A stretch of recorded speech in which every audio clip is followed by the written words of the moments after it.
My friends, the creation story of the first people to inhabit this land tell us how our planet was shaped by a gruesome death. And Abosio, the eldest of quadruplets born at the beginning of time, long resented the demise of his mother, caused by the youngest of the four.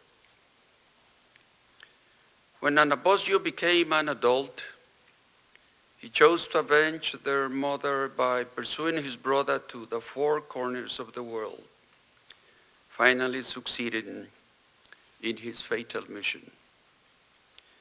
His brother's life had ended, but the legacy of his death will live on, for the fragments of his body became massive boulders that marked the earth forever. Their battle was immortalized by huge deposits of flint that would, in time, allow humans to build a fire or fashion tools and weapons. A violent act between brothers became a fixture of the landscape,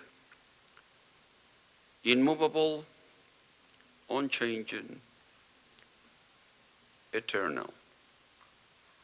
As we gather here in the bright light of day, the Algonquin's story might seem infinitely remote. Like many of the creation myths of religions and cultures around the globe, this depiction of our mysterious and dramatic origins seemed to us a distant metaphor, a fantastical vision, a remnant of our ancestors' search for meaning.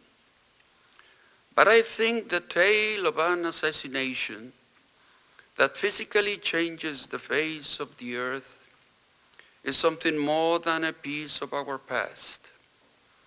It also speaks to the state of our modern world, because today, for all too many children, the violent acts of those who have gone before are not part of a creation story, but part of their personal story.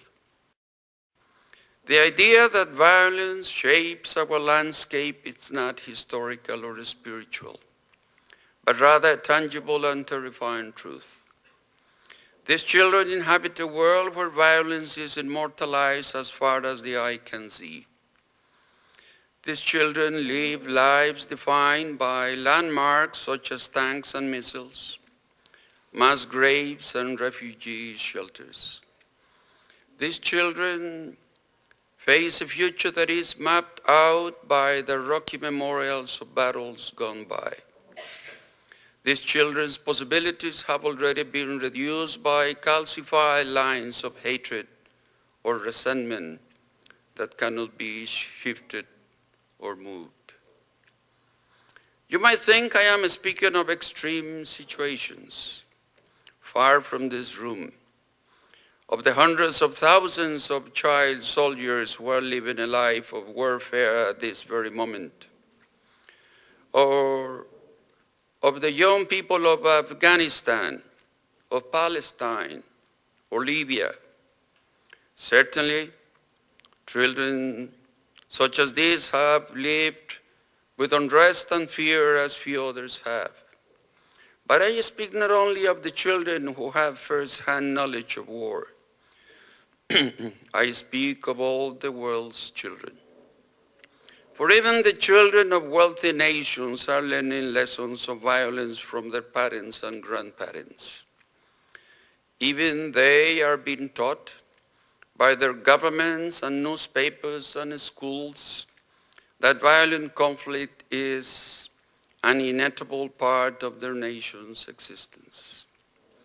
Even they are learning that weapons and war are not a choice, but rather immovable boulders that line the path of humanity, preventing us from choosing a different fate. Even they are learning that no matter how desperately our planet and its people cry out for different priorities, our commitment to increasing military spending is rock solid and unchanging.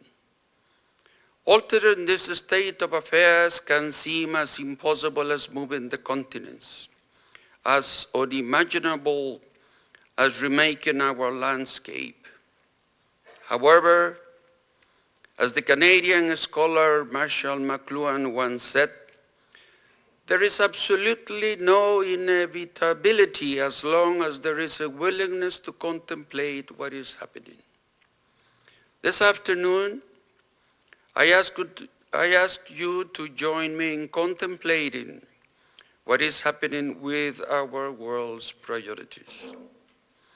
I ask you to join me in contemplating the possibility that an alternative exists. I ask you to join me in contemplating what to many is still a revolutionary idea, that we can put an end not to all acts of violence, but to the foolish decisions that cause violence to dominate our lives. This idea is one that my country has made a part of its national identity since I was a child.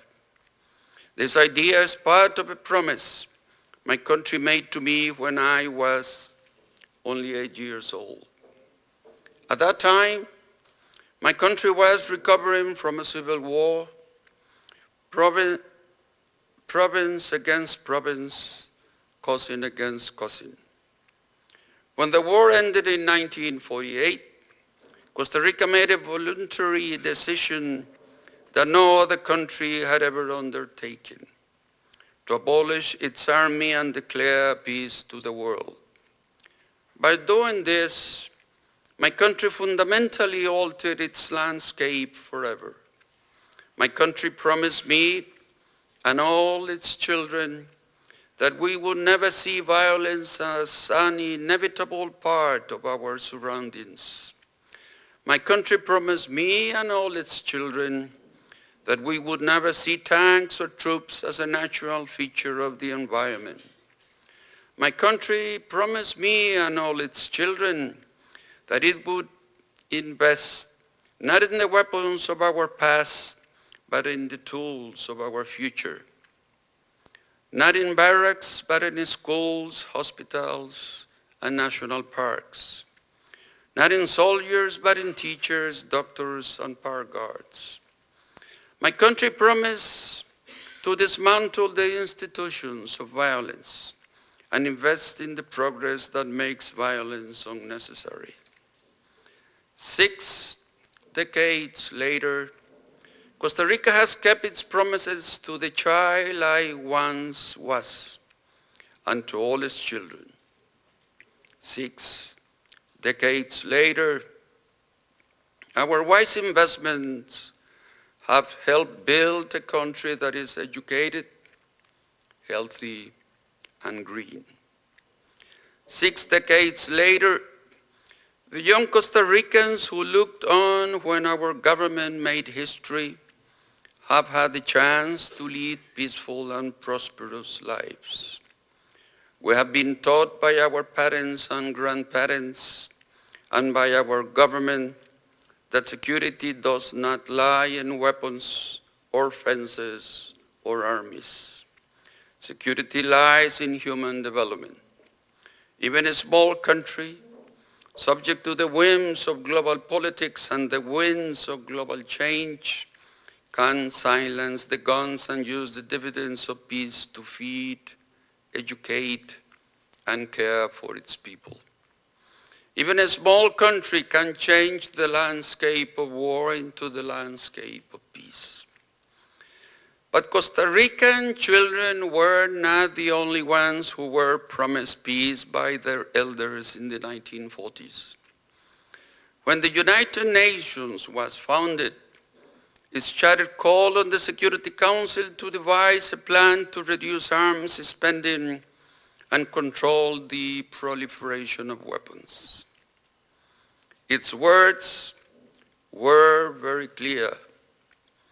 I quote, "In order to promote the establishment and maintenance of international peace and security, with the least diversion for armaments of the world's human and economic resources, The Security Council shall be responsible for formulating plans for the regulation of armaments. End of the quote.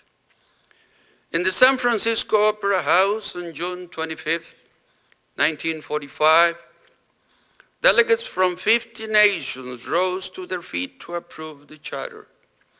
On behalf of all the world's children, they literally stood up for a safer, stronger, more peaceful world. I do not need to tell you that this promise has not been kept. Neither the end of the world wars nor the end of the Cold War has freed the human race from its obsession with weapons. We have been distracted by needless violence, by the unrestricted trafficking of arms, by human rights violations, by the insane escalation of military spending for wars that don't even exist. Global military expenditure reached $1.63 trillion last year, representing 2.6% of the world's GDP.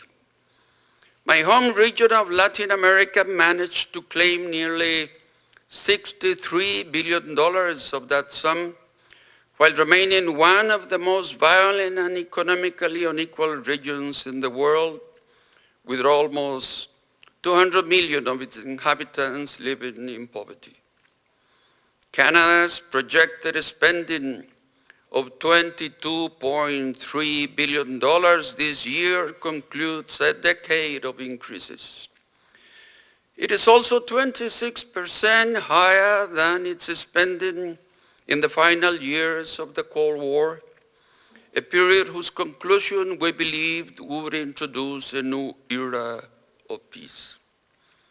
Of course, all of these figures are dwarfed by the expenditures of your neighbor to the south, responsible for nearly half of the world's spending. As Fareed Zakaria recently observed, U.S. defense spending increased by 70% between 2001 and 2009, despite the fact that the nation has no serious national adversaries. This, in a world where 925 million people go to bed hungry every night, and 16,000 children die every day of hunger-related causes. The widespread refusal to see any connection between this kind of human desperation and our security problems themselves is a kind of willful blindness. Confronting this wall of numbers can make one feel powerless. It is easy to feel that the sheer size of these defense budgets give them an unstoppable force. But again, nothing is inevitable if we are willing to contemplate what is happening. Just think of what we could achieve with a fraction of those funds. If the world reduced its military spending by 1/4, we could buy 1.9 billion computers from one laptop per child.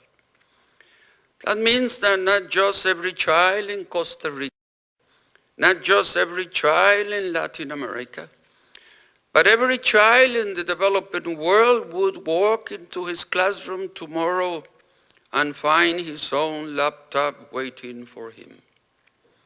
Let us say that a 25% reduction seems too extreme.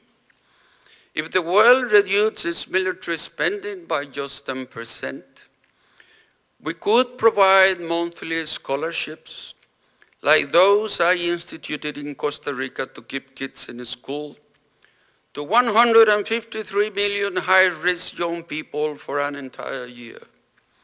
Canada alone, with a similar reduction, could ensure the education of 2 million such students.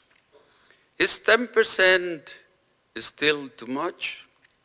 Well, with a reduction of just 5%, We could buy enough mosquito nets to protect the entire population of the developing world from malaria 3 times over. With a reduction of just one armored helicopter, we could provide school lunches for thousands of children throughout elementary school. With a reduction of just one combat plane, we could protect dozens of square miles of primary forest. And with the reduction of just one soldier's salary, we could pay for at least one English teacher. With the smallest percentages, changes most of us would never even feel, we could equip all homes with electricity, achieve universal literacy, and eradicate all preventable diseases. Those, my friends, are the dividends of peace. That is what we would gain if we put an end to our Russian roulette of military spending. A disaster that moved the entire world in 2010 provides the most shocking example of all. We could not have prevented the earthquake and hurricanes in Haiti, but we could have prevented what followed. With just 1/5 of 1% of world military spending, that's 0.2%, we could in the past year have built a safe home for every single family in Haiti left homeless by the earthquake, provided clean drinking water for every single Haitian, thus preventing the cholera epidemic, built a brand new hospital through Partners in Health, fed a hot meal to all of Haiti's children every single day, and put all of those children through a year of school. We all lament poor Haiti's suffering, but that suffering only continues because of the world's priorities. Some argue that we would risk too much by cutting our militaries. The fact is, we risk much more by staying the same. Our world is made more dangerous, not less, by those who value profits over peace. It is made more dangerous, not less, by the sea of arms flowing unrestricted into developing countries. It is made more dangerous, not less, by cruel and perverse investment choices that neglect the poor, the sick, and our planet itself. It is not an immovable boulder, an external fixture. It is a choice, a matter of will. The ability to create a new landscape for humankind is within the reach of our world leaders, of the people who elect them, of all who have a voice. I'm proud to say that Costa Rica is using its voice to pursue 3 projects that would help change this status quo. One of these is the Costa Rica Consensus, an initiative of my recent administration. It would create mechanisms to forgive debts and use international financial resources to support developing nations that spend more on environmental protection, education, health care, and housing for their people, and less on arms and soldiers. I also led the effort to enact an arms trade treaty that would prohibit the transfer of arms to states, groups, or individuals if sufficient reason exists to believe that those arms will be used to violate human rights or international law. The destructive power of the 640 million small arms and light weapons that exist in the world, most in the hands of civilians, deserves the same or even more attention than military spending. During my last administration, after more than a decade of hard work, the treaty was taken under consideration by the United Nations. Finally, through the Arias Foundation for Peace and Human Progress, we are planning a center for peace and conflict resolution based in my country.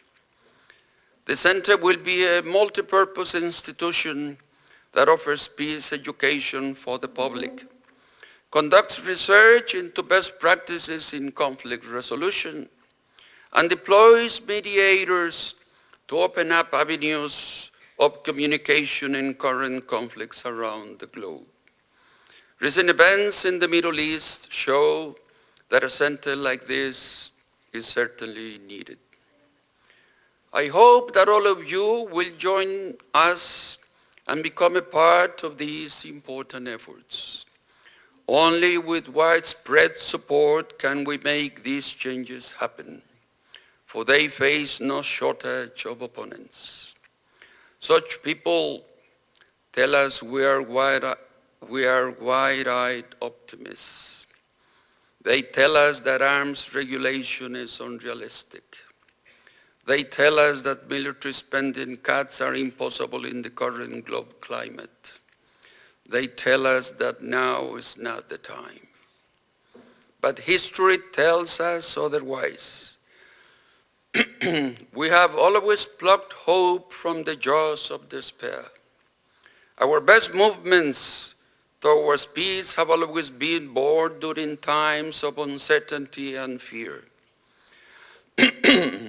It happened in Costa Rica, where the army was abolished when the country's wounds of war had not even begun to heal.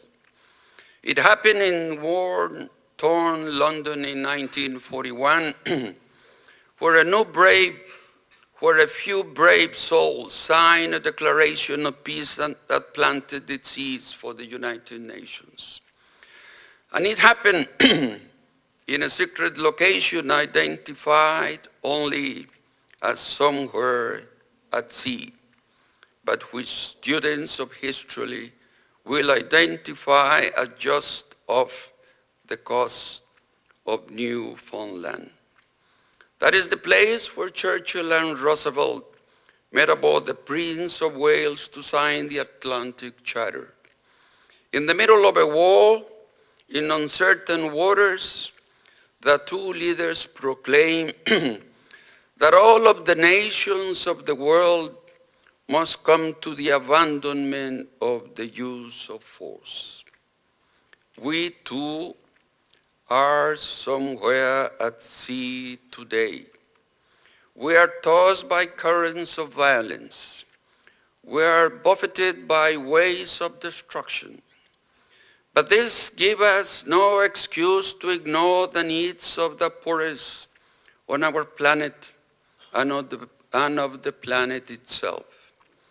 If we do not face our real needs with courage, if we do not heed the words of those who call for peace in the midst of war, if we fail to fulfill the promises that our countries have made to their peoples, we let down not only our children, but our fathers and mothers as well. We fail the people whose sacrifice on the field of battle was meant to hasten the end of such sacrifice. We fail the people who, with the noise of war in their ears, spoke brave words of peace and extended those words to become deeds. This failure is not hypothetical. It is happening every single day. I believe that Canada has a special role to play in the leadership we need to make this right. In Spanish, we have the expression, encontrar el norte, finding one's north. The north is the goal that leads us forward, the outcome we pursue on any journey. Like a needle on a compass, We seek to keep our minds and hearts trained on our objective. For if we lose our way, we are doomed to fail. The country that Alfred Lord Tennyson called the true north has indeed helped keep the world's compass trained on progress and harmony. Its example inspires many nations, none more so than Costa Rica. We look to the true north for diversity and tolerance, hard to find anywhere else on the planet, for the rich tapestry of languages, cultures, and religions, and for a long-standing commitment to diplomacy. If our world is indeed to change its landscape and reorder its priorities, I have no doubt that Canada will be among the leaders that makes the change a reality. My dear friends, I am so grateful to Carleton University, to its Senate, faculty, and students for the honor you have bestowed upon me today. I also thank the many special guests and old friends who have joined us for what I hope is the first of many shared occasions for Carleton and the people of my country.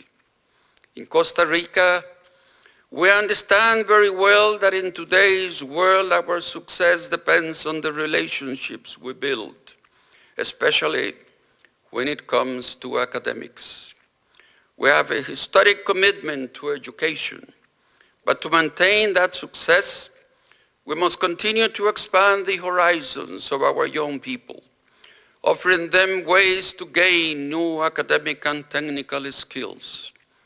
Our friendships with the world's great universities are essential for this effort. For in a world where borders may matter less and less each day, those friendships that transcend borders contain our best hope for the future. If I leave you with any message here today, let it be one of hope. As a Nobel Peace Laureate, but most of all, as a Costa Rican, I tell you today that the peace we seek can be achieved. When your great Lester B. Person accepted his Nobel Peace Prize nearly 54 years ago, he said, of all our dreams today, there is none more important or so hard to realize than that of peace in the world. I would have liked to welcome him to our country where the dream of peace is no longer just a dream. It is a dream grounded in action and in decades of wise decisions. It goes out with us each morning into our daily lives, into our streets, into our schools. It lives in the parks and forests, in the islands and oceans we seek to protect. The dream of peace is alive and well in the hearts of our people. There is no reason why it cannot live and thrive in hearts all over the world. That is my message for you. No matter the obstacles in our path, no matter the interests that oppose us, it is a message I will speak as long as I have breath to do so, for that is the only way we will be heard. As a human race, we have no more promises to make. We only have promises to keep. And the power to keep them is in our hands. Thank you very much.